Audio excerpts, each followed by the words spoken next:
รถกำลังเชียร์พี่ชม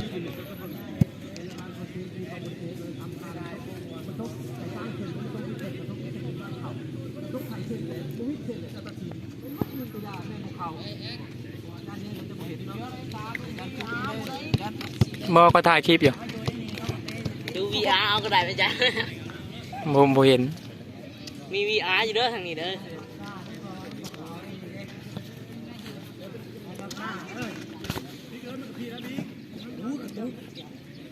ทุ่มซุ่มเข้าไปประหยัดมันชิมัวแตก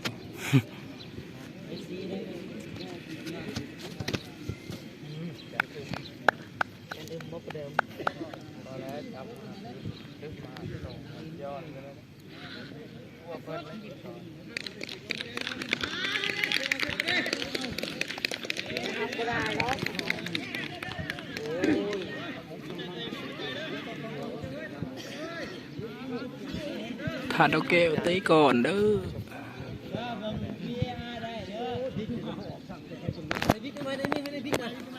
จานน้ำมิกนี่จานไปกินมาจ้ะเดี๋ยวจะสิไปเบิ่งอยู่ดอก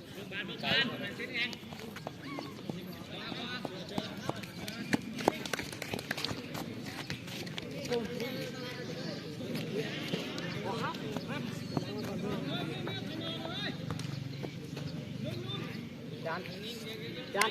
คุยระวังยับไปอีกละ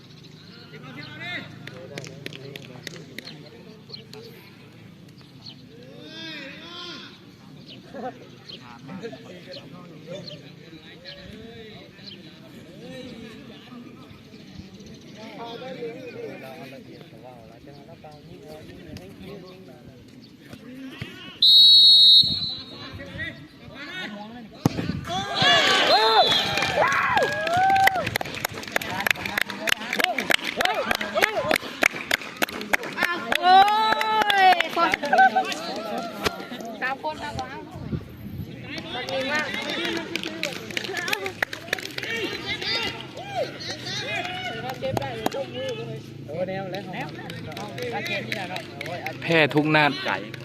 เรื่องว่าเขาไก่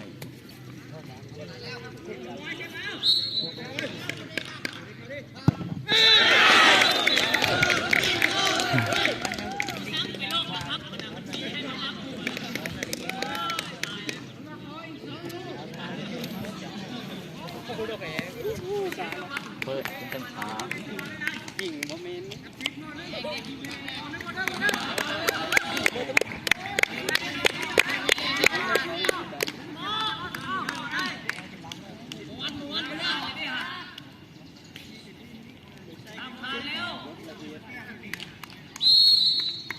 ว่าโด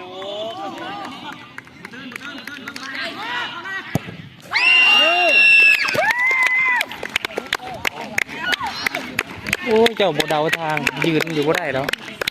จะบ่เดาไปเป็นการหลอกในคือกูเลยคือกูเลยพาหลอกกูหลอกมาเลยคือหมอนในเขตลมเลยยิงกูพันลูกกูไว้ดิโมเดลยุติ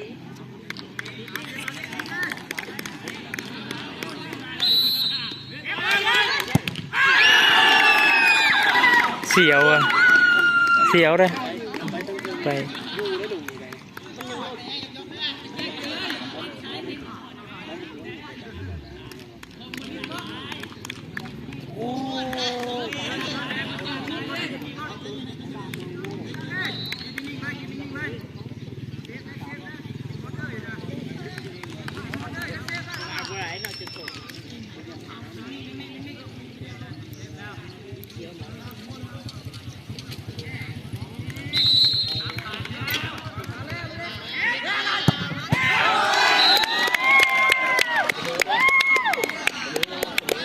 โบบานนะกระโดดไปมันคือถือได้ตามเสา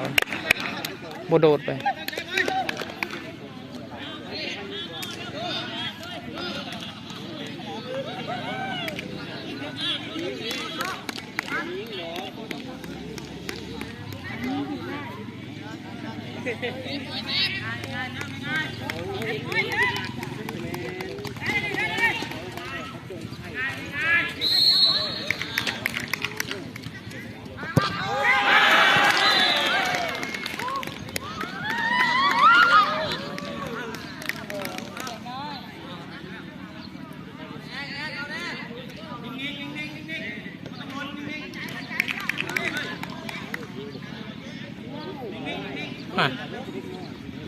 ซีนาคือจืดแต่ว่า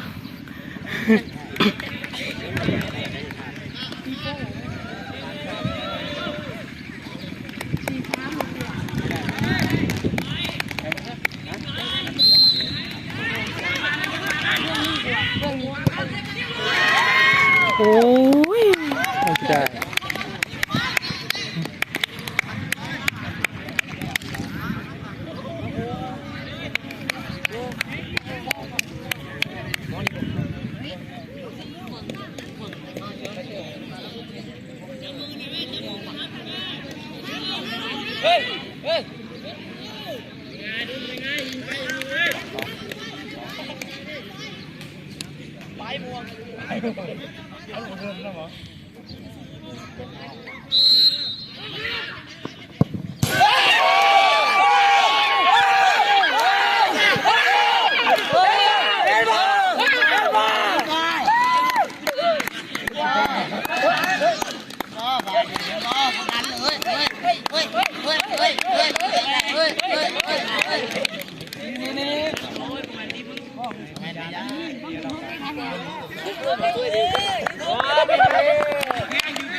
จุกแซนแนลพิมพ์ก็ไปเห็นโลด